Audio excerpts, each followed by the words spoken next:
You know Nelson Mandela as the man who ended apartheid, but did you know he spent 27 years in prison and forgave those who put him there? This video reveals the untold story of a man who chose unity over revenge.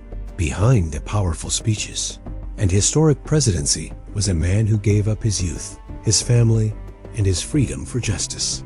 Nelson Mandela endured inhuman conditions, yet emerged with a heart full of peace. Discover how his journey of sacrifice, forgiveness, and dignity changed the course of a nation and inspired the world. Nelson Mandela, a name that echoes around the world as a symbol of freedom, justice, and resilience. In this video, we'll take you on a powerful journey through his remarkable life, from his early years in a rural South African village to his awakening as a political activist, his long and painful fight against apartheid, 27 years in prison, and his rise as a global icon of peace and reconciliation. Step by step, we'll explore how Mandela's life became a story of sacrifice, leadership, and legacy, a story that continues to inspire millions across the globe. Nelson Mandela was born on July 18, 1918, in the quiet village of Mvezo, nestled along the banks of the Mvezo River in South Africa. His birth name was Rolihlahla Mandela, a Xhosa name that means pulling the branch of a tree, or more figuratively, troublemaker. Even as a child, that name carried the weight of destiny. He was born into the Vembu tribe, a proud and traditional community within the Xhosa nation. His father, Godla Henry Mandela, was not just a local chief, he was a counselor to kings, a man of dignity and conviction. From the beginning, Mandela was surrounded by leadership, respect, and a deep sense of duty. His mother, Nkosi Fanny, was gentle yet devout, a woman of quiet strength who believed in faith and discipline. She enrolled him in a Methodist school, a place where Christian teachings met African identity, and where Mandela took his first steps into the world of education. It was here, at just 7 years old, that a British teacher gave him the name Nelson. That name, given without his choice, marked the first time his identity was shaped by the colonial world. It was a quiet moment, but a powerful one. After his father passed away when Mandela was just 12, his life changed again. He was sent to live in the royal household of the Vembu people, under the guardianship of Chief Jongintaba Dalindibu. This was no ordinary home. It was a royal court where tradition, governance, and justice were taught like daily prayers. Mandela was treated like a son of the chief. He listened to tribal elders settle disputes under the shade of trees. He observed dignity in leadership, calm in crisis, and fairness in decision-making. Here, seeds were planted. Seeds that would one day grow into a leader who would change the fate of a nation. Nelson Mandela stepped into Fort Hare University with quiet hope in his heart and the weight of his people's dreams on his shoulders. It was not just any school. It was the only elite university open to Black South Africans, a place where young minds were molded into future leaders. Fort Hare was more than buildings and classrooms. It was a cradle of vision, where conversations under old trees often carried more power than lectures in any hall. Here, Mandela first tasted what it meant to lead, not from a podium, but from principle. He joined student debates, challenged unfair rules, and stood tall even when it meant standing alone. But his courage came with a cost. When he refused to accept a decision that silenced student voices, he was expelled. It was not failure. It was the first time life whispered to him that standing for truth may take everything, yet give you more than you ever imagined. He moved to Johannesburg, where the air felt heavier, and the streets whispered the names of those forgotten by power. There, he enrolled at the University of the Witwatersrand to study law. In every lecture room, he was the only black student. He sat surrounded by faces that looked at him not with curiosity, but with quiet contempt. He endured cold stares, cruel jokes, and a loneliness that no book could comfort. But the fire in his chest only burned brighter. He studied harder, listened deeper, and walked through every insult with unshaken grace. Because he knew, if he could master the law, he could bend it toward justice. Johannesburg also gave him something no textbook ever could. It brought him mentors who spoke the language of liberation. Walter Sisulu became more than a guide. He became a brother in the struggle. Oliver Tambo, sharp and passionate, became a mirror to his own convictions. These men didn't just talk about freedom. They lived it, fought for it, and invited Mandela to walk alongside them. Late nights turned into long discussions about dignity, oppression, and a dream where all South Africans could walk as equals. Those talks weren't political strategies. They were soul awakenings. During those years, Mandela began to understand that apartheid wasn't just a system. It was a wound on the nation's soul. And education, he realized, was not about earning respect. It was about reclaiming it. He saw that the law could serve justice, but sometimes justice had to step outside the law to truly be felt. One thought settled deep inside him. Racism wasn't just ignorance. It was a weapon, crafted carefully by those in power to divide, conquer, and erase. And like any weapon, it had to be disarmed. He entered university as a curious young student. He left it as something more, a thinker, a challenger, a man whose mind had been sharpened not just by books, but by experience. His time at Fort Hare and Witwatersrand didn't just prepare him for a career. They prepared him for a calling. This was where the seeds of transformation were planted. Not in grand speeches or loud protests, but in quiet decisions to rise when it would have been easier to stay down. A leader was beginning to take form, shaped not by ambition, but by a deep and growing sense of duty. And from this foundation, history would soon be rewritten. In the year 1944, Nelson Mandela made a choice that would forever shape the destiny of a nation. He joined the African National Congress, a political body that had long stood for the rights of black South Africans, though its voice had grown quiet over time. The ANC, once bold, had become cautious. Its protests were whispered, its resistance restrained. But Mandela did not come with silence in his heart. He came with urgency in his spirit and fire in his blood. He brought with him a new energy, not reckless, but restless. The kind of energy born from a deep ache for justice and the refusal to wait any longer. Alongside him stood two kindred spirits. Walter Sisulu, the mentor who believed in his promise. Oliver Tambo, the friend whose wisdom matched his will. Together, they believed that South Africa's youth were not just witnesses to injustice. They were warriors waiting to rise. That same year, they co-founded the ANC Youth League. It wasn't born out of rebellion. It was born out of love. Love for a people who had been silenced, overlooked, and denied their place under the sun. The Youth League wasn't just an organization. It was a declaration. A statement that said the days of polite petitions were over. Now was the time for bold voices, mass action, and fearless truth. Their mission was clear: to awaken the youth. 2. Demand rights that belong to every human being. The right to vote, to learn, to work, and to live with dignity. They knew that freedom would never be a gift. It had to be claimed. Not with hate, but with unshakable courage and unbreakable unity. The manifesto they wrote was not just ink on paper. It was a mirror held up to a broken society, exposing every lie of racial superiority, every law built to divide, and every system built to keep people small. They spoke of resistance, not as violence, but as discipline. Not as destruction, but as awakening. Mandela, Tambo, and Sisulu didn't lead from behind closed doors. They stood in the streets, spoke in townships, and listened to the cries of their people.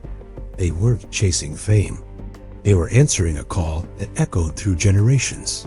Their bond was more than political. It was brotherhood, rooted in struggle, nourished by trust, and sealed with sacrifice. They didn't always agree, but they always stood together, because they knew that unity was their only weapon in a war against division. Through rallies, meetings, and tireless organizing, the Youth League lit a fire that spread across the country. People began to believe again, to hope again, to rise again.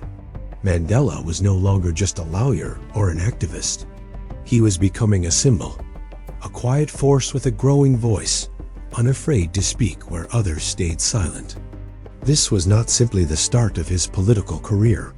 It was the start of his lifelong mission: to challenge injustice, to restore dignity, to build a nation where every child, regardless of color, could walk freely under the same sky. The movement had begun, and there was no turning back. In 1948, a dark chapter was written into South Africa's history. The National Party took power, and with it came a cruel, calculated system called apartheid, a word that meant apartness, but in truth meant division, humiliation, and pain. It was no longer just unspoken prejudice. Now it was law. The country was split not by rivers or mountains, but by the color of skin. Black South Africans were pushed to the margins. They were told where they could live, where they could walk, where they could sit, and who they could love.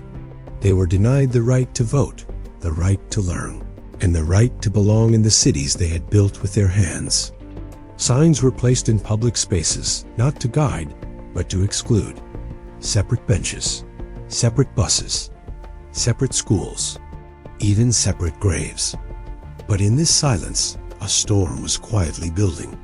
Nelson Mandela saw that this wasn't just a system of discrimination. It was a war on dignity, and wars are not ended by waiting. He and his comrades in the ANC realized that peaceful appeals were no longer enough. It was time to rise, not with fists, but with courage. Not with hate, but with unity. In 1952, a new kind of movement was born, the Defiance Campaign. It wasn't a riot. It was a peaceful rebellion. Thousands of black South Africans stepped forward to break unjust laws, not in anger, but in discipline. They entered white-only railway stations. They sat on forbidden benches. They walked into restricted zones with heads held high. It was simple, it was silent, but it shook the pillars of power. Mandela called it disciplined non-cooperation and non-violence. And it wasn't just black South Africans who stood up. Indians, communists, workers, and students from all corners of the country joined in. For the first time, it felt like the people were breathing as one. A new spirit was rising, one that apartheid could not name, label, or divide. But the government did what fear always does. It cracked down hard. Thousands were arrested. Mandela was jailed, silenced, and banned from public life. The NC was branded a threat, its meetings outlawed, its leaders hunted. Still, something had changed forever. They could arrest bodies, but not beliefs. They could silence voices, but not vision. The Defiance Campaign had opened the eyes of the nation. It taught people that protest did not need violence to be powerful. That standing tall in the face of injustice could shake the conscience of the world. The international community began to watch more closely. Mandela's name began to echo far beyond South Africa's borders. He was no longer just a young activist. He was becoming a symbol of hope, of resistance, and of the dream that justice can rise even in the darkest hour. Though the campaign was crushed by force, its heartbeat never stopped.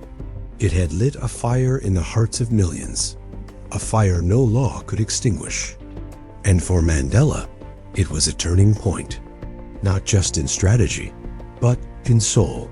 He was learning what it truly meant to lead, to carry both the burden and the hope of an entire people. The resistance had begun, and with it, the long road to freedom was truly underway. In 1956, The walls of the courtroom echoed with the names of 156 people. Nelson Mandela stood among them, not as a criminal, but as a fighter accused of treason. Their crime? Daring to dream of equality in a land built on separation. The trial dragged on for 5 long years. Years filled with tension, threats, and the growing realization that even peaceful voices were now targets.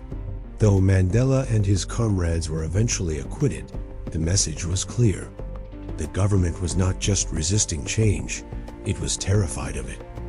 Peaceful protests were no longer safe. Marches were met with bullets. Hope was being answered with prison bars. Then came a moment that shattered illusions forever. In 1960, in a place called Sharpeville, police opened fire on unarmed protesters. 69 people were killed in broad daylight, some shot in the back as they tried to run. Mandela looked at the blood-soaked ground and knew that something had changed. Peace had been met with brutality, and the struggle had reached a crossroads. In 1961, Mandela and his closest allies took a step that shook the soul of the nation. They formed Umkhonto-we-Sizwe, the spear of the nation. It was not a path they took lightly.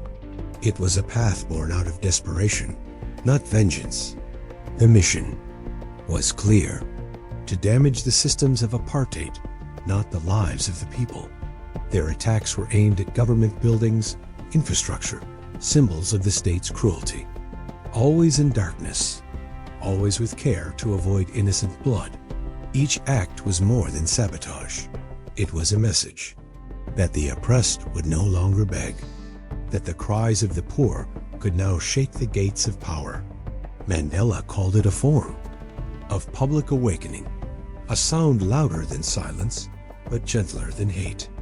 But even in the shadows, they were watched. In 1962, Mandela was captured.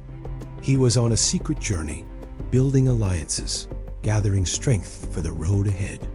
Instead, he was thrown behind bars and charged with rebellion and sabotage. The Rivonia trial followed, a moment the world would never forget. In that courtroom, Mandela did not defend himself. He stood tall and declared his truth. I have cherished the ideal of a democratic and free society. It is an ideal for which I am prepared to die. That sentence did not shake with fear. It rang with purpose. It was not a farewell. It was a vow. Mandela was sentenced to life in prison. They sent him to Robben Island, a place meant to break spirits and bury voices. But the bars could not hold his message. The cold stone could not freeze his fire. Inside those prison walls, Mandela grew not smaller, but stronger. He read, he taught, he dreamed. And slowly, he became more than a man. He became a movement. This was not the end of the fight. It was the beginning of something greater. His shift from peaceful resistance to strategic defiance showed the depth of his leadership. He was willing to bend, but never to break. To fight without hate. To sacrifice without regret. Mandela's imprisonment did not silence him. It gave him a louder voice, one that reached beyond South Africa, one that would one day echo through parliaments, villages, and hearts across the world. This chapter marked his transformation, from protester to prisoner, from man to symbol. And still, his eyes stayed fixed on freedom, not just for himself, but for every soul that had ever lived in chains. When Nelson Mandela was sentenced to life imprisonment in 1962, the world watched a man vanish behind bars. But what they could not see was how deeply his light would shine in the darkness. He was sent to Robben Island, a place carved out by the sea, where the wind howled and hope was meant to die. It was South Africa's harshest prison. Cold, isolated, merciless. Mandela spent 27 years there. Years where the sky rarely changed, and the same stone walls stared back each day. He lived in a small cell, barely wide enough to stretch his arms. Each morning, he was woken before sunrise and sent to the lime quarries where the sun reflected off white rock, burning the eyes and scarring the skin. The food was meager and unequal. Black prisoners were given less than others, always. Less. They were denied warm clothing, books, and even the right to call home. Letters came rarely, and when they did, much of the ink had been blacked out by censors. He was often kept in isolation, not as punishment for a crime, but to keep his influence from spreading. But Mandela did not break. He did not become bitter. He did not lose himself in the silence. Instead, he turned prison into a classroom. He studied law, history, politics, and philosophy. He read the words of those who had walked through injustice before him, and he shared that knowledge with his fellow inmates. They called their cell block the University of Robben Island, because inside those stone walls, Mandela helped men grow into thinkers, readers, and future leaders. He stood up not just for his own rights, but for the dignity of others.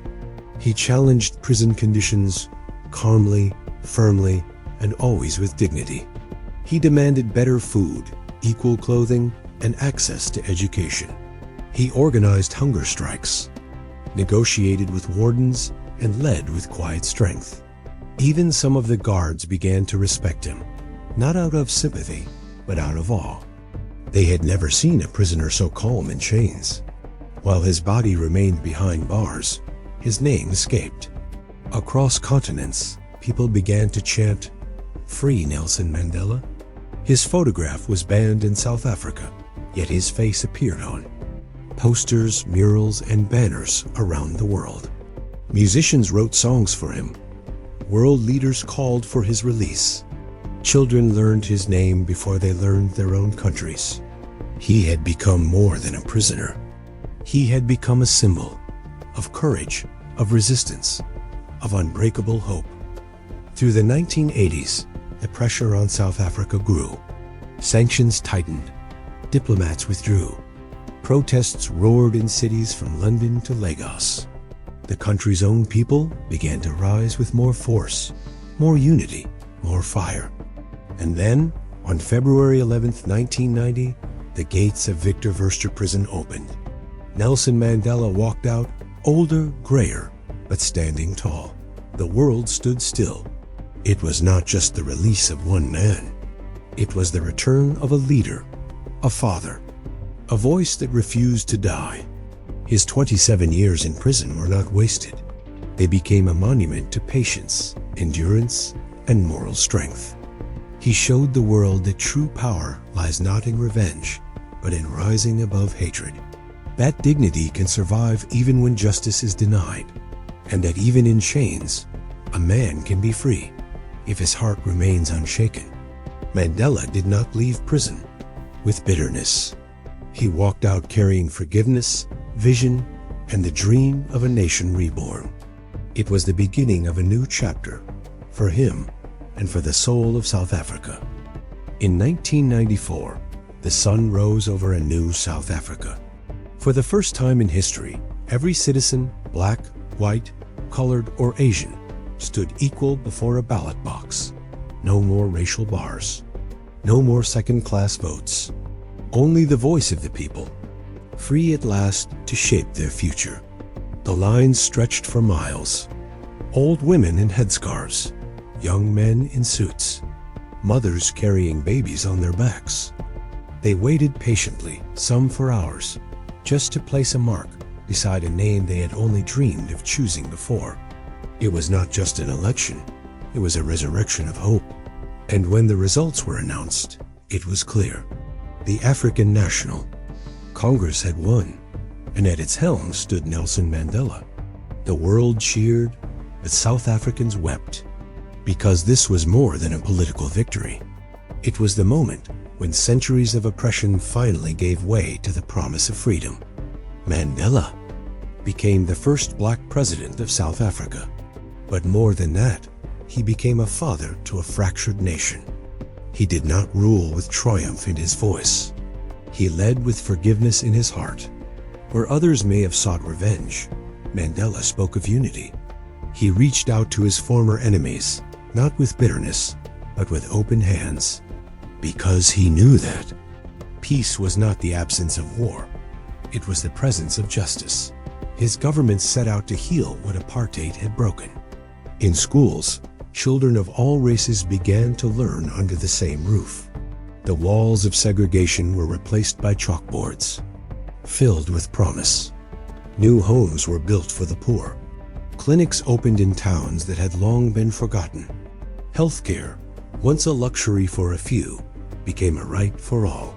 But perhaps Mandela's most powerful legacy was the Truth and Reconciliation Commission. Led by Archbishop Desmond Tutu, the TRC invited the nation to confront its past. Victims came forward with stories of loss and pain.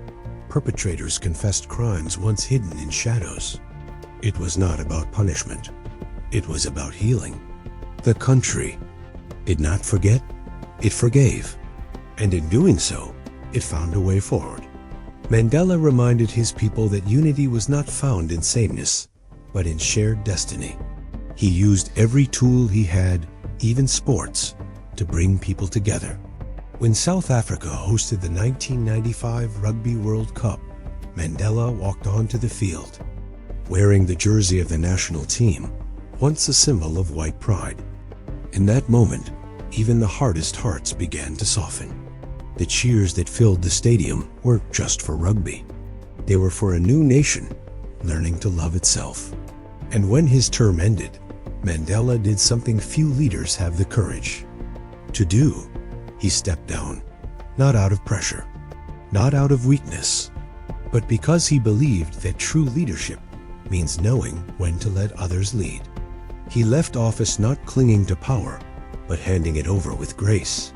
Mandela's presidency gave South Africa more than democracy. It gave it direction, it gave it dignity.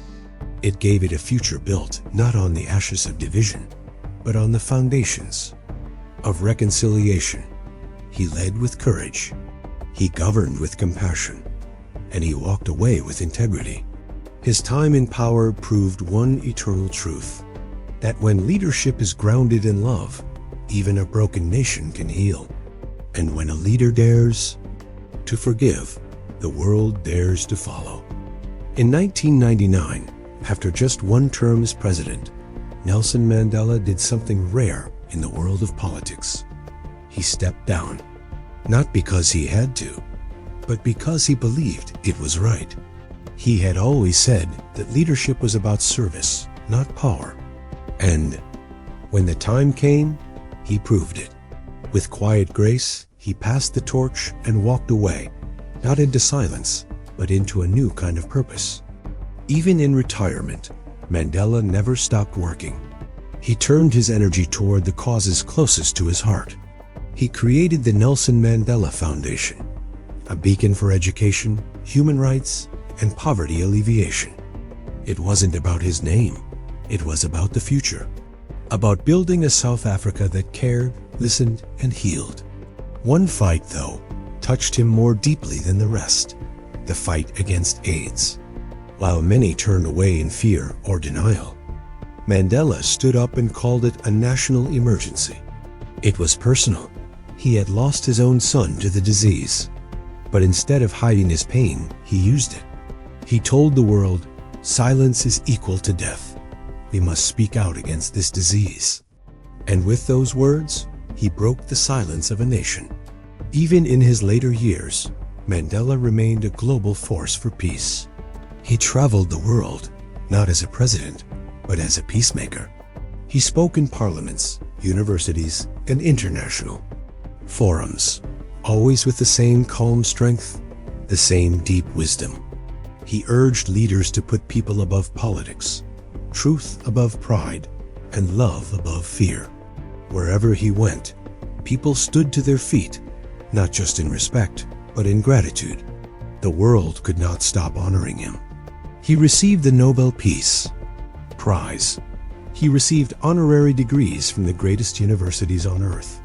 And in 2009, the United Nations declared July 18th as Nelson Mandela International Day, a day for people everywhere to give back, just as he did his whole life.